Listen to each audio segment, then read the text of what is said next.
Right, welcome everybody. I've got Graham here from GHE at the minute. I'm doing a podcast today about the industry and what got Graham and his business. Forgot to say, I'm Michael Norris, by the way, Mick Norris more than only, and I've done a podcast before, and you can go follow that at Don't Get Left Out in the Cold.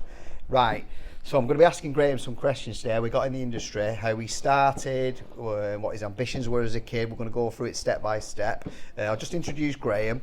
This is Graham. I've known him for 20 years. He's an electrician. He started off, at a very local company. He had a lot of experience with a lot of contract companies working for the bigger companies. And he decided one day that he would set up on his own doing this job. God knows why he did that, Graham, to be honest with you. But tell us a little bit about you. How come you became an electrician? What made you think, rather than me say a plasterer, or what made you want to be a spark? To be fair, I always wanted to be a mechanic and following the footsteps of my dad, and he didn't want me to do that because obviously he said the car game was changing in terms of going more electronic and stuff like that. So I ended up getting on with a company doing fire alarms and CCTV and stuff, quite specialist stuff really. However, I was on a course at Wigan College, which I couldn't complete because it's a specialist thing. So I ended up leaving this company, which was solid state, and carried on my apprenticeship at Asp Electrical Services in Wigan. Basically, I come out of my time, other than being an electrician, I weren't really going nowhere as such really. I got my mortgage when I was 20. I just turned 21 when I got the keys. Decided to go self-employed. Basically one man, one van, nickel blingo. I think it was 1,500. I think when I first met you, that's when you first started, wasn't it? It was a big thing, especially with just having a mortgage. It's quite scary to be fair.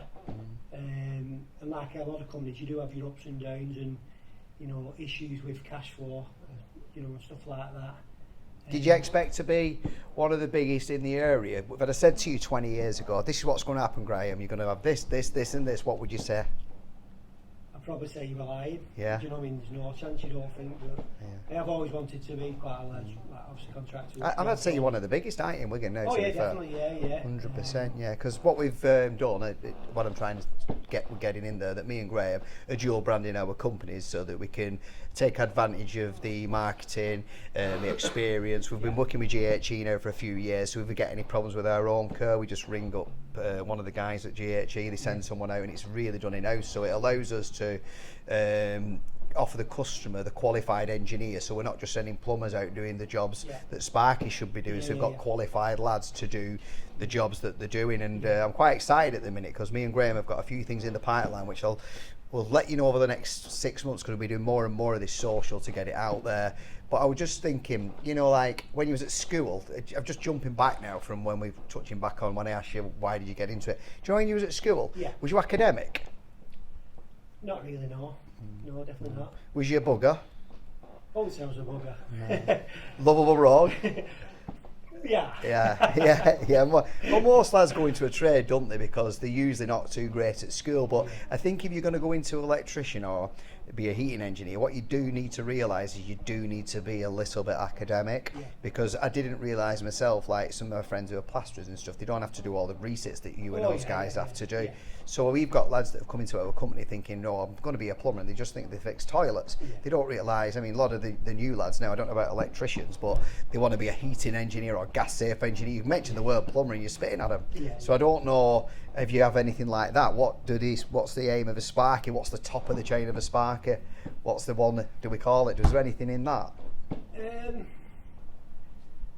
What do you mean? Do you know, like for instance, we've got plumber and we've got heating engineer. So if you said to an heating engineer that I'm a plumber, I'm not a plumber, I'm an heating engineer. If someone says to a spark, is it just because a spark's probably well known just to be a spark? Yeah, obviously an electrician or an advanced electrician. Like I said, we're full NIC approved electrical contractors.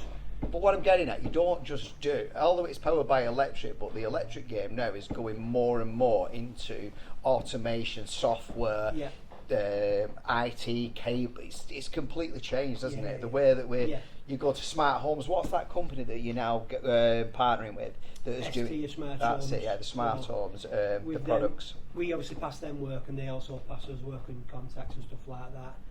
Obviously, we started doing more like control for home automation, a lot of like AV systems, speakers and stuff like that. We tending to find that with the bigger houses, with the controlling the way boilers. things going into it, and it's more of a bit of a niche market. People are willing to pay for the services, where there's around the local area, if someone wants an alarm, same as anything really, there's always someone a little bit cheaper. But you don't really want them customers. We'll touch on that now, actually. I know you've jumped straight into that. So, us as a business, I don't know you about us as a business, we have a problem. Say, for instance, you go on to Checker Trade and you're buying a lead off Checker Trade, and you've got that lead through, and say, I don't know what GHG charge, I'm pretty certain it's probably about £90 plus VAT, something like that. Yeah. What is the service call for you guys? If, for instance, I ring up now, I've got a faulty tripping RCD, and I want you to come out and investigate it, what's your price, please? If it's like any hours call, like it's an emergency, it's got to be a minimum of £80 plus VAT, so it's like £96. But a lot of the domestic market, you don't want to pay VAT, but ultimately you've got to charge it to run your company. You know, we're VAT registered and we can't be seen as not charging VAT, because ultimately we're going to get a knock on, don't we, off HMRC or something like that. But just if they don't want to pay that, just tell them just go somewhere else. You know, we can have someone out, we've got the manpower, we can have someone out, you know, normally within 1 to 2 hours. Whereas your one-man bands might be cheaper, but they can't get there and give you the service that a large company. So the more expensive rates are there for a reason. They're not for us to make more money. If anything, we're probably making less on that particular job than a one-man band. Oh God, you are, because people don't realise. They don't realise. Well, I'm pretty much certain I can work out your profit off that call. If you're charging £8, you've got about £8 profit on that specific job after all the infrastructure's been paid, the back end. I mean, this place alone, you're probably talking on the office staff at least £10,000 a month. Forget about direct fitting on walls and stuff like that. But customer just sees that amount of money. But what is frustrating for us, and I'm sure it is for you, you'll spend that lead, then they'll ring somebody up who is not paying tax, who's not paying VAT, and you know damn well who they are, with Range Rovers, big houses, but under that threshold. And that's frustrating, because if you're trying to go forward, it's hard to educate the lads who work for you, the amount of money that you're spending to get it. And obviously once the lads who come more down the chain, like for instance you've got Stuart and people that working with, like, they start to see what these things cost, and ultimately they can get out of hand, can't they? Marketing can get out of hand, and you can really be, very quickly becoming a ton of debt without realising. And all you're trying to do is push your business forward. So we've found that with the smaller jobs. And what do you find if we've been finding a lot of people where, for instance, you're on Trustpilot or whatever, and something goes wrong with that customer, and even though it's not your fault or not, and you've better sorted it, I'm going to leave you a bad review. We've touched on that before, haven't you? How you get blackmailed. I used to take it to and stuff like that, to be honest with you, especially with like your Google reviews and stuff like that. And you don't mind if it's a genuine, honest review, but just reply back to them.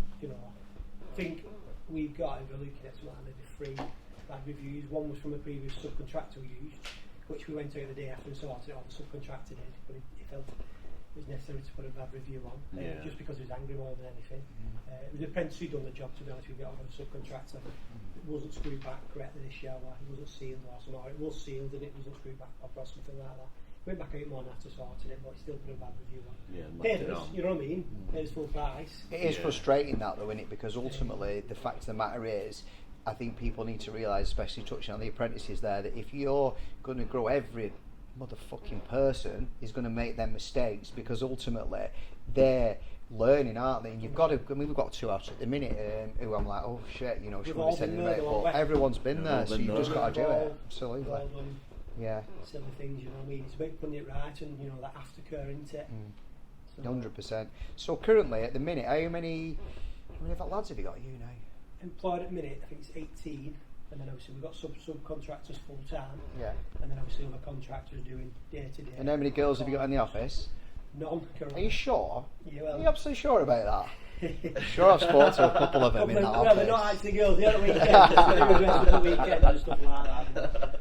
Yeah. Actually, full girls yet. Yeah. Well, I've dealt with them all. They're all great lads, and they've all been good service. And do you know what? We're quite sad today, actually, because one of them's leaving, isn't they, Darren? Yes, he is. Darren's been with us for over 2 years. He's been, to be fair, he's a good friend of mine. Put gym and stuff together. He decided to go back to his old place. He's tested out for a couple of years, and it's not for him, and they've took him back. That's why you should never leave a job on bad terms. Really, no, 100%. You can't close the door. You can't close them doors. I always say that to when it comes for a job. For us, I always say don't burn your bridges. Even either don't particular norm or anything. So don't ever burn your bridges over, because you're on a straight corner. So I mean, I know that we've got plans now in the future, and I'd love to share that with the people that are watching. Big plans. What we want to do is basically use each other's brands in the areas to push each other's companies and spend time on the local marketing, because basically there's a shitload of boilers and there's a shitload of electric stuff aware that we're missing on opportunities, and they've never heard of your brand. We've just put a great sign up, haven't we, you guys outside of the shop, and it looks really nice. It's all lit up. So I was thinking when I was coming here, you can't miss this place, can you? This is like Blackpool Illuminations, isn't it, outside when you pull past? We used to leave the lighting and displays on during the night, basically 24/7. Cost you a fortune. Well, we got hit with another like £5,000 electricity bill on top of what we pay every month anyway. You know, so we've got an underpayment, so we end up having to pay that. So we have put on stuff on timers now. And of course, and stuff like that. it's better for the environment. Exactly. Better I mean, it is on the environment. LED and stuff anyway. You know what I mean? Yeah. But, Well, a lot of big businesses are doing that, aren't they? They're all. I mean, you're probably pushing that where they're turning off their equipment overnight because the costs of running. You know, especially offices. They used to leave lit up, didn't they? And they've started dulling all them out now, haven't they? Well, it's The ones that are open. opportunity then for thieves, isn't it? Like we've just been to another job in Skemersdale.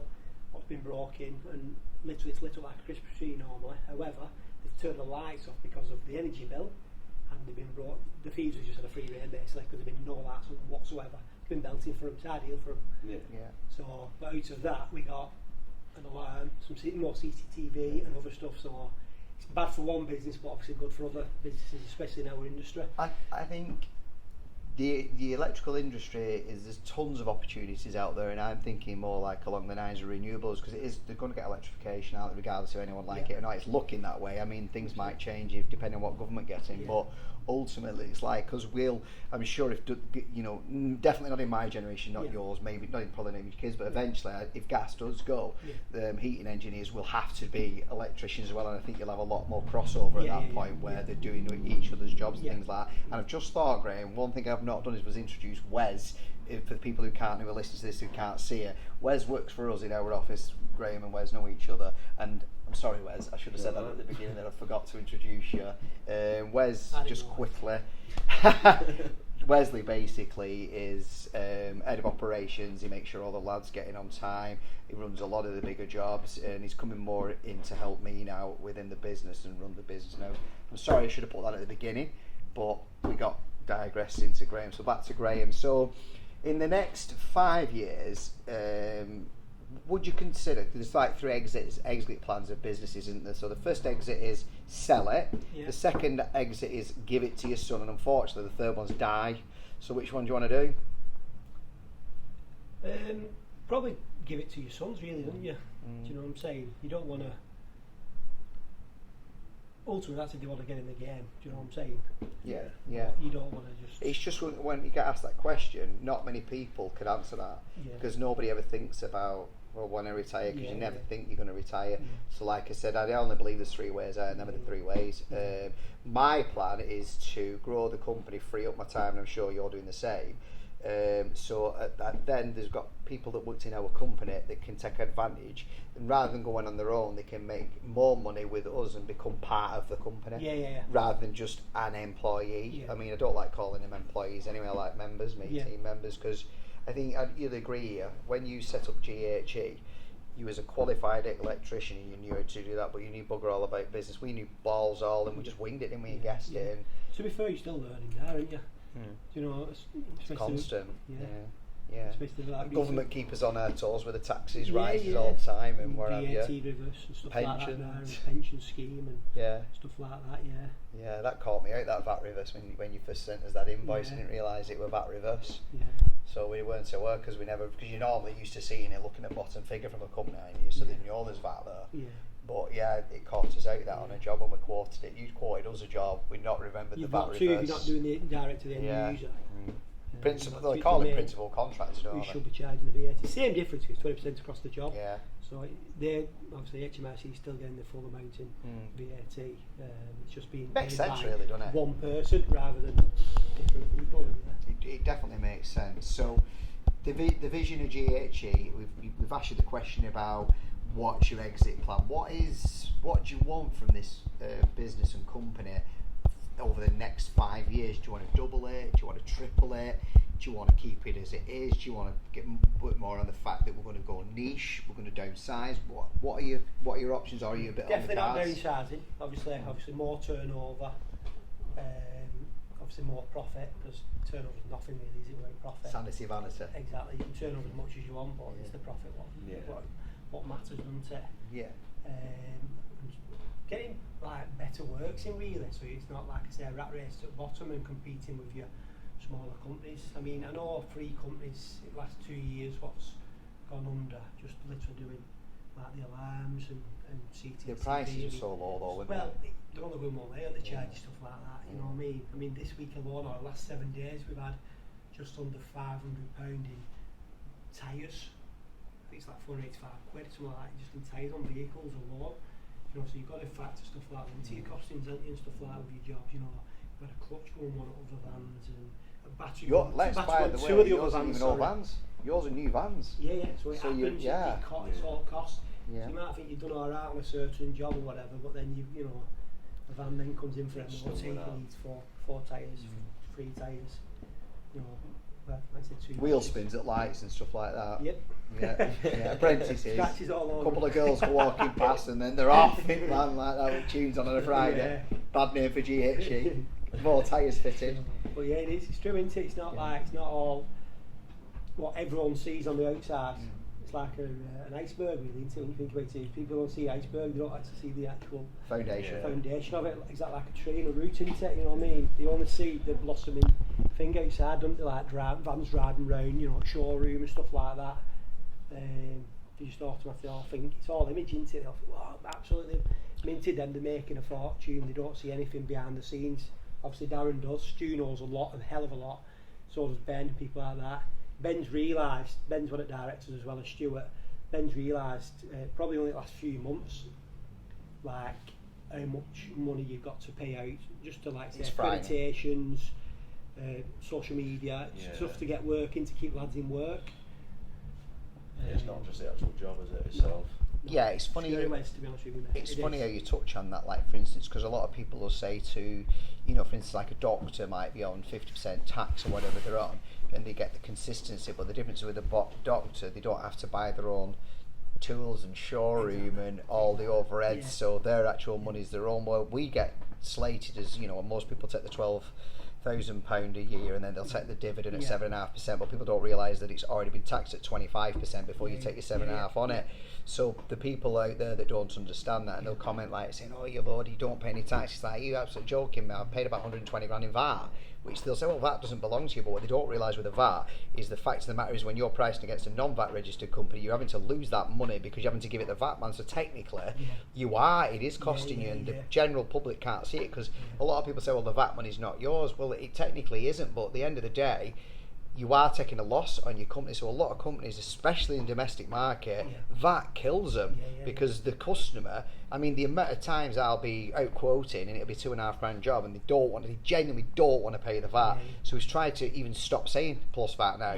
We just tell them the price. The and then, free because they hate it. On your invoice. And that's not just unprofessional people, that's professional people. They're absolutely right. How many times have you had that, Wes? Well, That's cash. Yeah. What can you do for cash? I'd say it's the same price, isn't it? Yeah. It don't matter how you pay, it's the same price. If anything, it costs you to put it in the bank.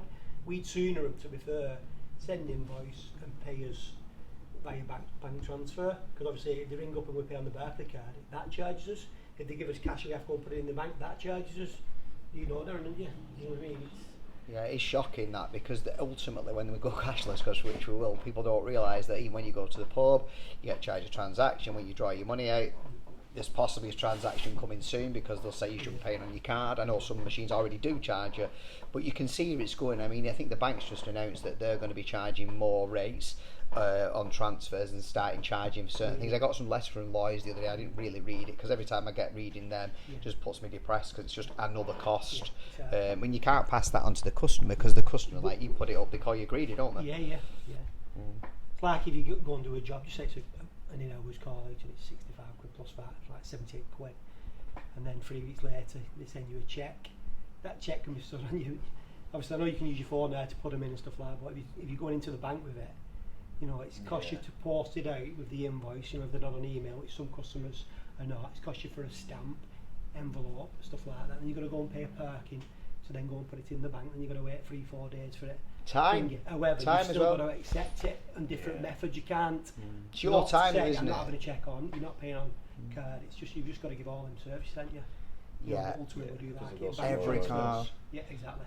I think, I mean, one of the biggest things for us when you used to go to the bank, you go to the bank, you'd queue up, and you could literally be in there an hour, couldn't you, to bank your money. So there is a plus side of it, because ultimately time's more important to me at my current stage in life than the money, I would say. Although the money is nice, obviously, but ultimately I think time is a big thing, because when you've been doing this sort of hours like I have for years, it takes its toll. So eventually you think time, so sometimes, but the problem is, going back to the cash and money thing, when people are still accepting cash, it's very difficult, because when you want to progress yourself and you want to have a company that's got staff and you're paying contributions and pensions and things like that, you can't really accept cash, because to put the cash in the bank, you quite rightly said, and you've got to send someone to do it. They've closed all the frigging banks for you to even do that. So all them problems are creating another unnecessary stress. So in a way, it is bad, the fact that cash is going, but I tell you what, it might help companies that are legitimate, that want to progress and want to go forward and want to, you know, employ the correct team and make sure they're all getting good money, won't have to compete with people that have been doing this for years and just taking cash and not paying it. You know, there's this famous statement I heard the other day. Taking cash and not declaring Correct. it. You know what I'm saying? Like, we will Correct. take cash, but it's the full amount. It's not cheap because they're paying cash. They're still got to pay the 20% VAT and stuff like that. Yeah. So if I went and did a job and it was like, I'm just saying a figure, 100 quid plus about 120 quid all in, someone gives me 120 quid in cash, we'll still raise an invoice, send that invoice to that client, you know, and then, but to be fair, what I tend to do, I probably just keep the money in my own pocket, transfer use it for shop, gym, buy lads dinners and stuff like that, which I do quite a lot, to be fair. I think I get a bit of respect from stuff like that, to be honest with you. And then I'll just transfer it in my own personal bank into the business bank.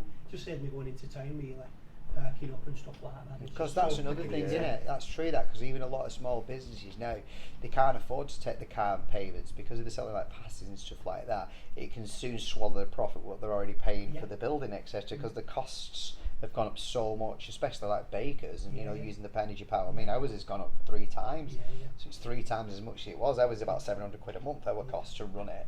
But if you go back to say 2021, just before COVID, it was a third of that. So just that alone, the fuel. But if you look at the prices of you guys and what we're charging, you put your prices up by a tenner, and the customer's straight on the phone, and you're like, well, I'm not being funny, but you've probably had a pay rise.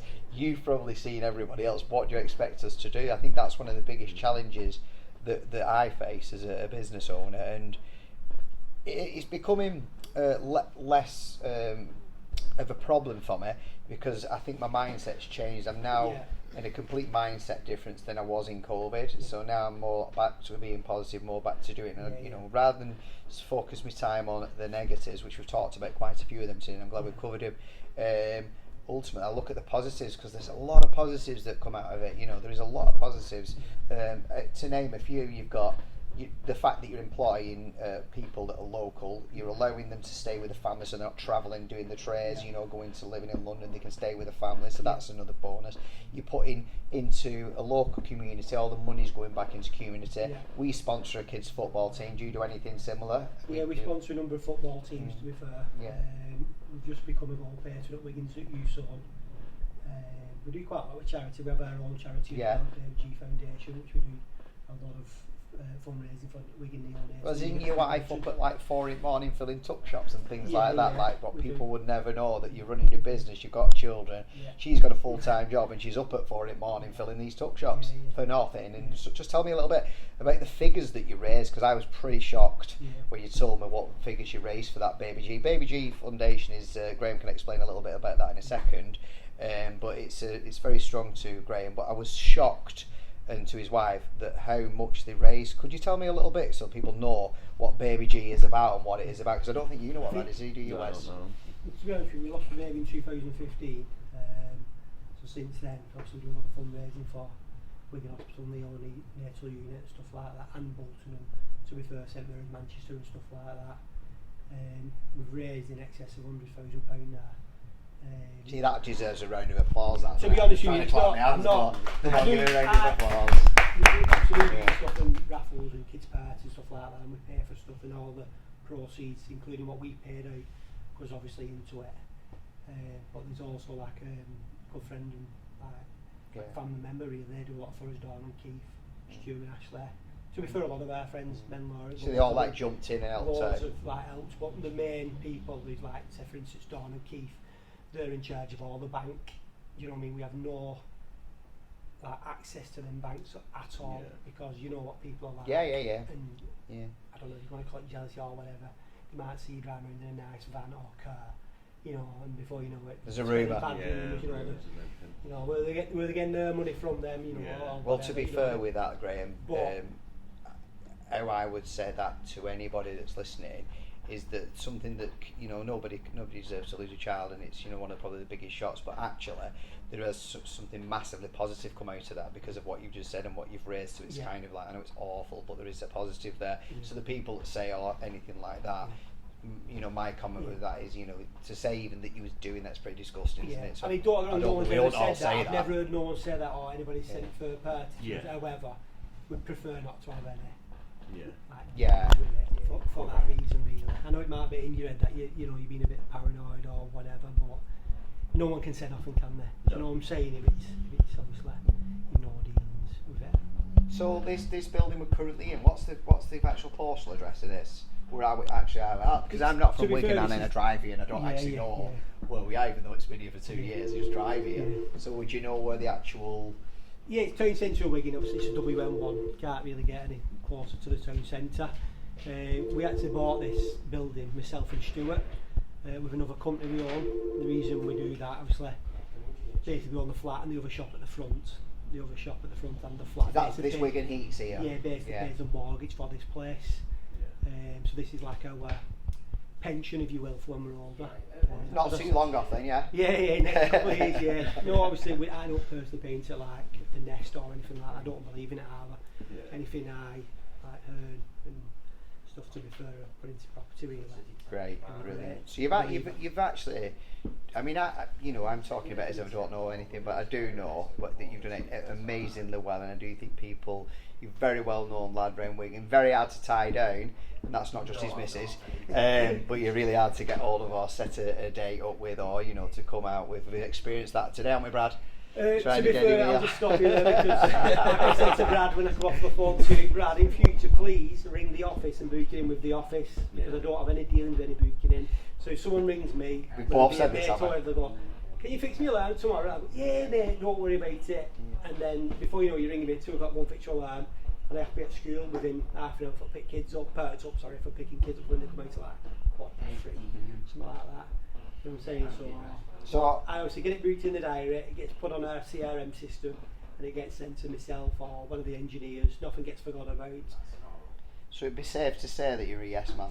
I do this, yes I'll be there, yes I'll be there, and I forget. And do you know what, it's bizarre how you touch on that, because even now people will ring the office and they'll still want to speak to me, and then it's like, but the office are well capable, aren't they, whereas you're well capable but still insist to get through to the director, don't they? I was replying back to emails this morning about, I think Aaron, actually one of our engineers, senior engineers, said to us before, what time do you get up, you emailed me this morning. 3:30. I think it was, do you know what, I think it was 3 or 4:15. What time did I say? I emailed him this morning. What were we talking this morning? I think you rung me about 4, 5 o'clock. Something like that.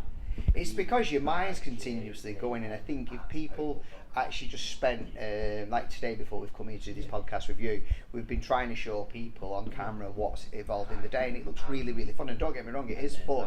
But like Wes has been working closer over the last 12 months, and even Wes is seeing shit. There's a lot more to this than people think. Just down to walking the house, getting the quote. There's so much going on in the background. But I always look at him, Wes, and I think he must be insane wanting to get involved in this. But it's just in you. It's either in you or it's not. It is, yeah. And to be honest with you, what else would you do or what else would you know? And do you know what I'm saying? It doesn't give you a bad laugh, does it? Do you know what I mean? Sometimes you get peed off and you take things personally. You sit back and actually, you know what, actually, what could I do realistically? Obviously. What you could do, I think Do you know what I mean? I totally get it. I mean, I think our businesses are identical. We just sell a different product, but they're both reactive. They're both painful. They got loads of pain points because we've got pain points. And I think, especially now in 2024, I found the people out there, cost seems to be becoming more relevant than it ever has, where most customers wanted quality, but even Bosch have brought, Worcester Bosch have brought a product now that's a cheap budget boiler, which is quite shocking really, They're because trying to compete. compete. Instead of just doing that gold standard, if you will. Yeah, we've got to do that. It's a big price, isn't it? Especially like your rental property. There's not many people who want 100%. that gold standard installation. Yeah. You know, they want a gold standard installation for like bronze price, don't they? Stuff like that, you know. And do you know something? You're absolutely spot on there, because we can tell them till the cows come home what the best thing, this and this, and they'll still go for the cheapest. But I think then 5 or 6 years later, when they have the problem, it's then when they say, you know what, I should have listened to you. It's same in anything. You buy cheap, you buy slice. It's that simple, isn't it? Well, it's that simple. I can think of 3 jobs. What's coming straight to the top of my head there. One in Whitley, one in Welle, so I think one was in Beach Hill as well. 3 people I actually know on a personal level. We quoted them on alarms, graded, they were SSARB stuff and stuff like that. None of them had them done. And no word of a lie. And there's more jobs, by the way. I'm just thinking of 3 here. All 3 of them jobs we've been back to since, because the companies who they got in have now gone under, or just had enough, whatever. I don't know the circumstances, to be fair. They've gone under, whichever. And we've been since then, quoted the alarms, and then written our stuff in to put our stuff in. 2 of them was Yale, and 1 of them was a Texcom system. This particular Texcom system, he put a bell box in, panel and keypad, front and rear, door contact. Wireless. No PIRs, no shocks and songs, nothing. It actually got broke in. I think it was 3 times, and the alarm didn't go off, because obviously they've come through a window. So well, they're not going to do it. It's only going to trigger if you physically open the front or rear door of the house. Like, no way, mate. So that's the lad who went to school. He was a year above me in school. Like, when you actually tell them then, you think that's why you've got a cheap job, mate. You know. Yeah. And to be fair, it's only price. It wasn't actually that cheap. Do you know what I mean? It was just cheaper than what we quoted, but it weren't like for like. Either. That's the problem. If it was like for like, you'd have it, wouldn't you? You know. But it's not even like for like quote. So one was Texcom and 2 were Yale. So to be clear on that, I'm sorry, I was trying to get in there, but ultimately, you mentioned PIR. What is that? The sensor that sits? What does that actually do? Because I know a contactor, and in fact I know what it does. I just want some of the listeners to understand what you're saying there. Because if you put the contactors just on the doors and the window, but you actually go through somewhere where it hasn't got a sensor on it, it's got to have a sensor that picks up on body movement. I think they pick up on movement and heat, don't they?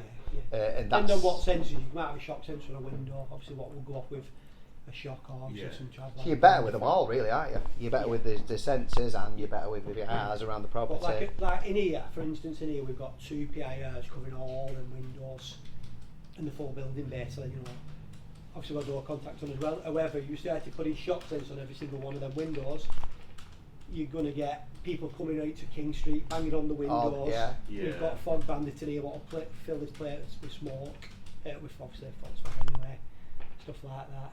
So you've just got to pick your environments as well, haven't you? You know what I mean? The last thing you want doing is someone coming, hitting windows, and it filling it with smoke every weekend. Because once they know about it, they're going to do it again. But it's your way exactly. Now that thing I noticed at your door, that maps, that camera thing there, every time I drive past I think a copper stood there.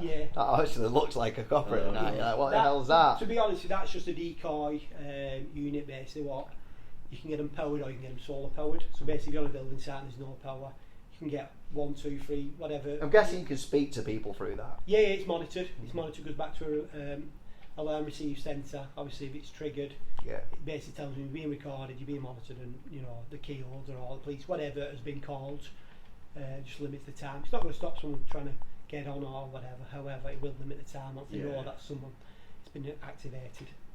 So, and basically the way that's actually a decoy unit. We do rent them out, obviously with the cameras and stuff inside them. That's fantastic. Brilliant. Well, I think we'll have to wrap up shortly anyway, down to the phone going in the background. Wes is not selling Wes hasn't said much, no, to be fair. Can do you I know just say what? something as well for the cameras and everyone here? Obviously, we sponsor Wigan Athletic, and these boys sponsor Bolton. We don't sponsor, we partner, but we've just come out, we're going back in partner, just in the bushes at the minute. To be fair, same results, mate. Yeah. But See, it's a mad night, isn't it? Boltoners, do you? It's a mad Yeah, so, but ultimately, that touching on the Wigan, I said how funny it would be if you could organise like the famous people from Wigan, the famous people from Bolton, Wigan and Bolton playing. I tell you what, for charity, that'd be a boom, wouldn't it? Because it's like, and do you know what? While we're also touching on this, who's the best, plumbers or electricians? It's got to be, yeah, it's got to be. Like shiny parts, doesn't there? He's like twiggling wires. Yeah. Fiddling. Yeah, it's always been on site, that, hasn't it? You watch these bits on Facebook and it's like the plumber and there's loads of videos but I tell you what, they always say we're on the top money. It ain't us, it's the tilers, that, isn't it, Graham? Yeah, the tilers who make all the money, not the plumbers and the sparks. No, I don't think we earn as much as people say. Years ago when I was an apprentice going, obviously coming qualified, the jobs we was on and stuff like that, I think there was more like time and money in them, whereas now everything's on price work. So you got your plasterers who you just, chucking insulation in ceilings, plastering the ceilings, painting them, then you're trying to cut your spots in because you've done a drawing, but the wire's not there, they've been trapped behind plasterboards, they've been shoved up, pulled out, cut short, all sorts. It's kind of ruining the industry in my opinion. But again, if people are willing to just work for them awful prices, really, you're going to get that work, aren't you? But ultimately it's false economy, because then you're just going to build the builder extras really for that, variations for trying to find ways what's been boarded over, what could have easily been brought out if they looked at the drawing or asked us to do, cut them out pre-plaster. You see, like, especially in price domestic, work has ruined a lot of people, and there's no one coming through the industry. It's got to be, if they don't sort something out, shortage. The government and invest in these young people and give money to companies to train these young boys and girls. There's going to be no one. It's true that. It's so true. scary. It's bad now. I could put a job out today for a qualified electrician, van, holidays, the lot, 50 grand, and you would get people applying because obviously the money ain't taxed. However, they don't. They're not a 50 grand person. That's the strange thing, isn't it? How you can pay it if they can do it. Absolutely spot on that, because we get that, and it's like, for instance, like you get somebody who passes the test and they're young, and I'll use that analogy. I'll go, well, if your son passed your test, would you let him drive your Ferrari? Yeah. So just being qualified doesn't mean that you've got to be qualified and have some experience. So I think the qualifications get shown in your car when you pass your test, same as electrician, sparky, doctor, whatever you're doing. But there's nothing that speaks volumes of the experience. I think experience, and I never realised that when I was younger, because some of the younger ones, including myself, you're like, well, I was qualified as you, and I'm not the same as you, but hang on a minute, you don't know half what he's right down the matchstick of what you know compared to him. The mad thing is you hold a certain qualification, but that doesn't mean anything. So there's a lot of the young lads that are coming through. They've been watching Instagrammers, Facebook. They're connected with all this, be an influencer, and you can have this and this. So I do get why they're coming away from the trades, because ultimately they've got to work hard, and they're probably thinking, well, there's a lot of easy stuff, and half it's just a pipe dream, isn't it? They don't realise what they're being sucked into. There's a graph. I'd sooner someone who we've taught from day one who's not interested in going to college, which we have had one of them lads, he's been with us for years, and he's one of our best lads now. He's not got, his MVQ 2, 3 and X, Y, Z, but he's not scared of chasing a wall and putting sockets in and stuff like that. You can have every qualification that some, but you don't get your hands dirty. Do you know what I mean? You sooner have them hands-on lads than someone who's got the MVQ. So, and you do know what MVQ stands for, don't you? National Vocational Qualification. Not very qualified. Not very qualified. That's great. So Wes, have you anything to add to this? Because I think it's about time to wrap up with, I think we're getting towards the end of it now. So really not. It's mainly on Graham, isn't it, really? Yeah, it's on Graham. Yeah, so to the people I've done podcasting, I've done it before, and I've done speaking and what have you. And Graham was so nervous today, and so Wes, and I think we'd all agree. Would you, Brad, Brad's doing the filming, that they've done absolutely brilliant? It's the first one I've done, and to be fair, someone who influenced us yesterday was a guy called Ian Finney from The Action Coach. And he also brought a speaker on called James Burke. He did my podcast. James Burke did mine. I had seen him on YouTube, Facebook, stuff like that, but he did actually say, believe it or not, and it's not set up this, by the way, he actually said yesterday, just get up and do it, If you said me, you know me, because there can only be one James Burke, and it's the guy. Is it Burt or Burt? I'll have a quick look in a minute, but I think he was I'm 99% sure he did JVs as well when I did his. This side of Salford, if you will. The guy. He's quite a thin guy, about late 30s, maybe early 40s. can't remember No, actually, that yeah, bit. that's I think not he, I think he has her. You know, Yeah. we better be That's carefully because he might listen to I know, this. yeah. So yeah. Yeah. So yeah, we're going to wrap up today. And anybody wants to get in contact with us, that'd be great. If you can do, you can go and take a look at us. Our email address, if you want to speak to me or you any questions, anything you think that might be useful, I can help you or you can help me. My email is mick@mr-group.co.uk. So if there's anybody out there that's starting a business or reaching out who wants to know what it's all about, just reach out to me. Our company is M&R Plumbing and Heating Limited, based in Horwich, Bolton, BL65NY. You can go see us on our website, which is www.mr-group.co.uk. Do you know add to that? Get your stuff out there, Graham. Your details. Can do, yeah. Obviously, we're GHE Electrical Fire and Security Limited in Wigan. We have obviously main office at Care Lane, Kirkleson Industrial Estate, and also we have a showroom in Town Centre Wigan. Our phone numbers 01942 836 937. Website is www.ghewigan.co.uk, and our email address is info@ghewigan.co.uk. Thanks, guys, for listening.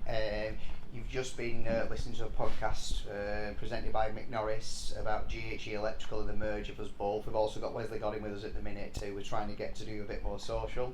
But ultimately, yeah, remember, guys, don't get left out in the cold. And whatever you're doing, push through and have a great time doing it.